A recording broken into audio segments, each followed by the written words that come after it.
Vamos trazer pesquisa eleitoral na nossa edição do Jornal da Manhã. O Instituto GERP fez, ao longo dos dias 2 de junho ao dia 5, agora na semana passada, um levantamento eleitoral visando o pleito presidencial deste ano. E essa pesquisa ouviu 2.000 eleitores do país inteiro. Tem uma confiabilidade de 95%, com a margem de erro de 2,2 pontos percentuais para mais ou para menos. Vamos olhar então para o cenário de primeiro turno que aparece nessa pesquisa estimulada, quando os nomes dos candidatos são apresentados aos eleitores ouvidos. Flávio Bolsonaro aparece à frente nesse primeiro turno com 35% das intenções de voto, seguido de Lula com 34%. Renan Santos, do Missão, vem na terceira colocação com 4% à frente de Romeu Zema com 2% e também de Ronaldo Caiado com 2%. Joaquim Barbosa, do Democracia Cristã, também tem 2%. E Aldo Rebelo, que aparecia ali no Democracia Cristã antes de Joaquim Barbosa, depois deu aquela confusão toda porque o partido decidiu caminhar com o ex-ministro do Supremo Tribunal Federal. Aldo aparece ali com 1%. 2 candidatos do mesmo partido nesse levantamento. Pois é. A gente tem também aqui o segundo turno na pesquisa estimulada. Ah, tá, é outro de primeiro turno, na verdade a sequência daquela outra página. É o pessoal página, que aparece com 0 tudo ali, né? Cabo Daciolo do Mobiliza, Samara Martins da UP, Aldo Rebelo... com 0%. Bom, Aldo Rebelo apareceu no primeiro lá com 1%, agora aparece de novo aqui com 0%. Vamos confirmar. O Rui Costa Pimenta com 0%. Vamos dar uma olhada nessa situação aqui, gente, do Aldo Rebelo, só para a gente confirmar para a nossa audiência, tá? Edmilson Costa do PCB com 0%, aqueles que não sabem ou não responderam 12% e outras respostas 7%. A gente tem também, agora sim, o cenário de segundo turno, é ele que aparece. Disputa eleitoral para presidente, a fonte é GERP. Flávio Bolsonaro liderando nesse levantamento. Lembrando, é um embate de segundo turno que ele aparece, então, com 44,7% das intenções de voto. Lula, do PT, o atual presidente candidato à reeleição, com 39,1%.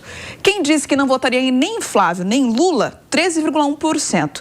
Não sabem ou não responderam 3,2% dos entrevistados. Vamos reforçar aqui que essa pesquisa ela está registrada no BR 01792/2026, lá na Justiça Eleitoral. E a gente vai trazer aqui Lucas Merreiro, Roberto Mota para essa conversa. Tem pesquisa eleitoral, tem análise aprofundada também aqui no Jornal da Manhã. Um dos grandes pontos de discussão já nas últimas semanas, Merreiro, era sobre esse derretimento ou não de Flávio Bolsonaro frente a Lula, depois das 2 tempestades, digamos que perfeita e imperfeita, que aconteceram nesse retrato de momento. O Lula conseguindo emplacar programas sociais e votações importantes para a campanha dele no Congresso e Flávio Bolsonaro tendo que lidar com a repercussão daquele áudio que enviou para Daniel Vorcaro no escopo das investigações também do Banco Master. Só que aqui, no primeiro turno, apesar de um cenário muito acirrado, no segundo turno, Flávio Bolsonaro aparece com uma vitória até, digamos assim, tranquila.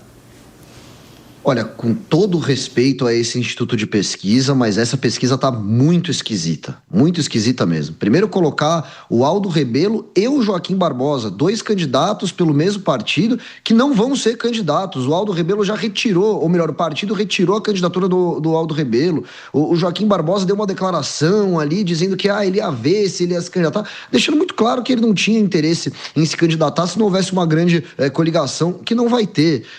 E aí coloca o Flávio Bolsonaro com uma larga vantagem em relação ao Lula no segundo turno. Tá muito esquisito. Tem que ver qual metodologia foi utilizada, né? Eu sempre trago atenção para isso aqui. É importante a gente analisar qual é o tipo de metodologia que é realizado por essas pesquisas. Eu não sou geralmente da tese que tal pesquisa é comprada, né? Que tá dando informações falsas, mas erros de metodologia acontecem. É por isso que a gente vê tantos institutos de pesquisa no Brasil errando os resultados. São poucos os que acertam. No comentário de hoje, mais cedo, eu estava comentando sobre a pesquisa, o Instituto Atlas Intel, né, que é um que tem uma metodologia de internet, que já conseguiu acertar diversas eleições ao redor do mundo, e geralmente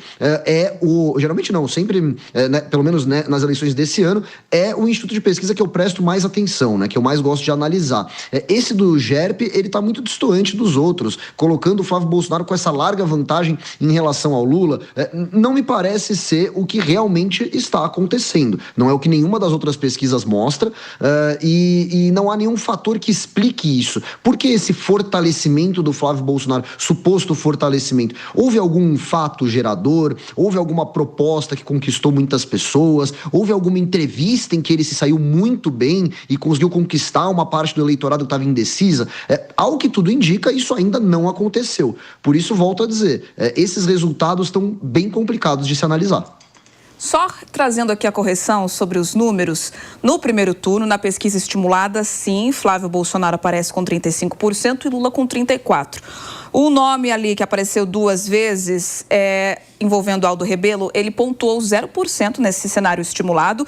E quem pontuou 1% foi o Augusto Cury do Avante. E, de fato, Aldo Rebelo e Joaquim Barbosa, os dois do mesmo partido, foram ensaiados na mesma rodada de pesquisas.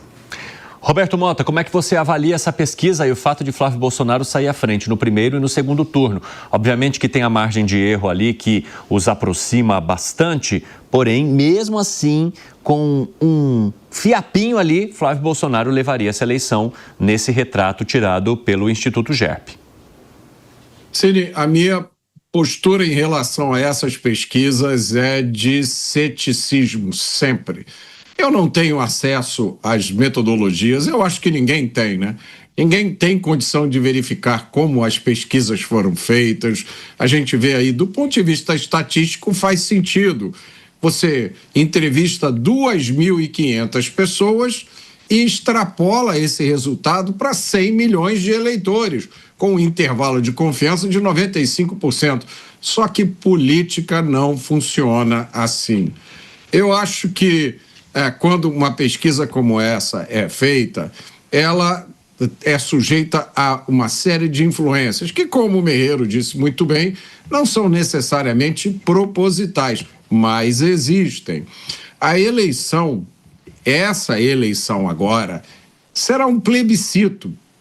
A questão é muito menos uma decisão entre Flávio e o candidato do PT, e sim se o PT continua no poder ou sai do poder. Essa é a pergunta que as pessoas vão responder nessa eleição. Então não é difícil para nós olharmos ao nosso redor e formarmos o nosso julgamento. A maioria das pessoas que eu conheço quer que o PT continue no poder ou quer que o PT saia. Essa é a única pesquisa da qual a gente precisa. Gostou do vídeo? Então já se inscreva no canal e não esqueça de deixar o like.